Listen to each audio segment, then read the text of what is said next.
안녕하세요. 뱅커형입니다. 지난 금요일 시장의 예측치를 한참 뛰어넘는 8.6%의 소비자 물가지수를 보고 월가의 투자은행들이 6월 금리 인상은 50bp가 아니라 75bp가 될 거다라고 의견을 변경하고 있습니다. 노무라, 바클레이즈, 그리고 제프리즈 이 세 개의 은행이 50bp 인상이 아니라 75bp 인상이 있을 거다라고 변경을 했고, 어제죠. 골드만삭스까지 FOMC에서 75bp 인상이 있을 거다라고 의견을 내놨습니다. 그러면 현재 75bp 인상을 주장하는 투자은행들은 JP모건, 골드만삭스, 노무라, 바클레이즈, 제프리즈 이 5개 은행이 되는 겁니다.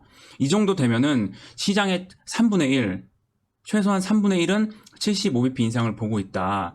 이렇게 판단을 하셔도 될 것 같습니다. 자, 그러면 만약에 75bp 인상이 된다면 어떻게 될 것이냐? 자, 5월 달에 있었던 50bp 금리 인상에서 파월 얘기를 시장은 어떻게 해석했냐 하면, 파월의 기자회견을 시장은 어떻게 해석했냐 하면, 앞으로 남은 5번의 FOMC 회의에서 3번의 빅스텝 50bp씩 금리 인상이 있을 것이다. 그러면 6월 달에 50bp 인상, 그리고 금리가 인상되고 나면은 물가가 어느 정도 잡히는지 좀 관찰하는 기간이 필요하니 9월 달에 또 50bp 인상, 그리고 마지막으로 12월 달에 50bp 인상, 이렇게 생각을 하고 있었습니다. 그러면 미국 중앙은행의 기준금리는 2.5%가 되는 거죠. 그런데 만약에 75bp가 인상이 되면 6월 달에 2.75%가 되는 겁니다. 그런데 여기에 한 가지 더 가정을 넣어야 되는 게, 75bp를 인상해도 뛰는 물가를 잡을 수 있을 것이냐, 국제유가가 계속 이렇게 날아다니는데 120불 위에서 계속 있는데 과연 잡을 수 있을 것이냐,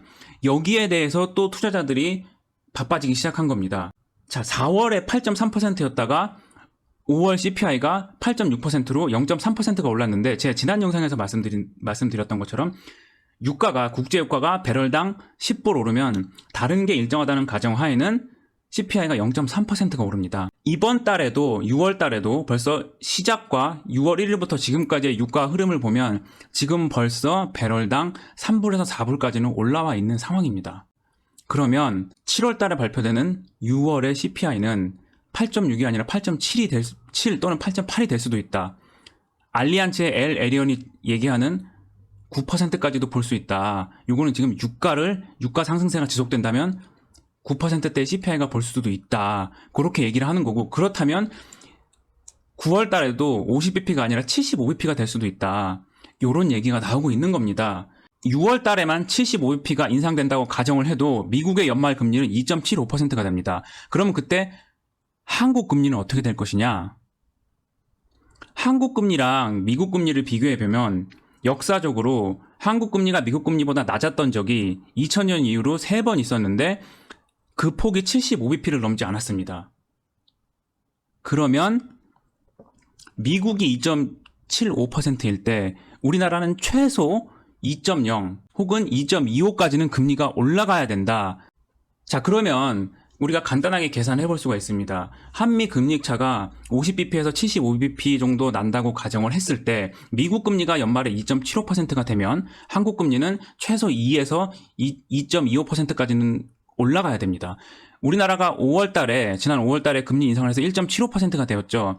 미국은 6월, 7월, 9월, 11월, 12월까지 5번의 금리 결정이 남아있는데 한국은 7월, 8월, 10월, 11월까지 4번의 금리 결정이 남아있습니다. 그러면 2.25%가 되려면 이 4번의 금리 결정 중에 최소한 2번은 25bp를 올려야 된다는 얘기입니다. 자, 요거는 희망적인 얘기고, 만약에 물가가 안 잡혀서 연준이 75bp를 계속 올려야 된다고 하면은 미국의 연말 금리는 3.25에서 3.5까지도 올라갈 수 있는 가능성이 마련되는 겁니다. 그러면 미국이 3.25에서 3.5면 우리나라 금리는 2.5에서 최소 2.75까지는 올라가야 됩니다. 자, 요게 중요한데, 만약에 이 정도까지 금리가 올라가면 정말 어떻게 될 것이냐.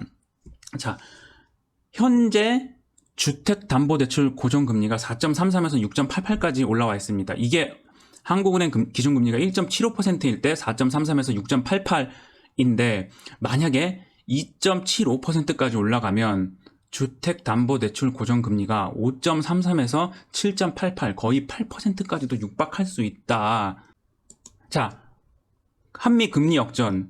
어디서 많이 들어본 것 같은데 한미 금리 역전되면은 외국인이 이탈을 한다. 뭐 이런 얘기가 신문지면에서도 종종 보이곤 했습니다. 자, 요거에 대해서 메리츠증권에서 지난 3월 22일 날 리서치 자료를 발표했었는데 아주 좋은 자료입니다. 자, 2000년 이후에 한미 금리 역전이 있었던 기간이 3번 있었는데 2000년, 2005년, 그리고 2018년. 그리고 올해도 금리 역전이 있을 수 있다. 그동안 있었던 한미 금리 역전이 발생했을 때 외국인이 정말 국내 자산을 던지고 나갔냐. 결론부터 얘기하면 그렇진 않았다.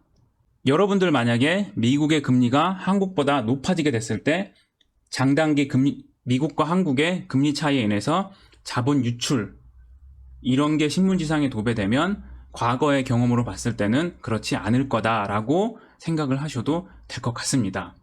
자, 그리고 마지막으로 주린이 분들을 위해서 금리가 인상되면은 왜 주가가 떨어지느냐를 간단히 좀 설명하는 테이블을 만들어 봤습니다. 자, 주식 가격은 뭡니까? 이 기업이 벌어들이는 미래의 현금 흐름을 이자율로 할인한 게 주식 가격입니다.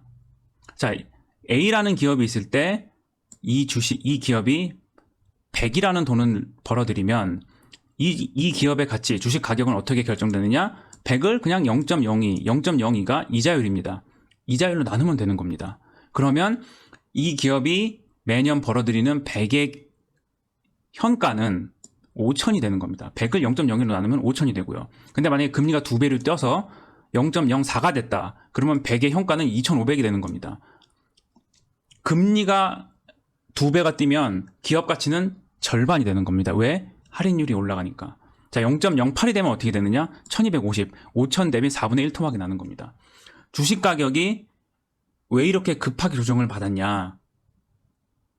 이 테이블을 이해하시면 알 수 있습니다. 그런데 물론 이렇게 간단하지는 않습니다. 근데 이거를 굉장히 단순화해서 보여드린 거고요. 이 금리에 민감하게 움직이는 게 또 어떤 기업들입니까? 성장주들이죠. 나스닥. 그래서 나스닥이 S&P나 다우에 비해서 더 많이 빠진 것도 있다. 이렇게 이해를 하시면 좋을 것 같습니다. 자, 궁금하신 점 있으시면 댓글 달아주시고요. 오늘도 영상 시청해 주셔서 감사합니다. 수고하셨습니다.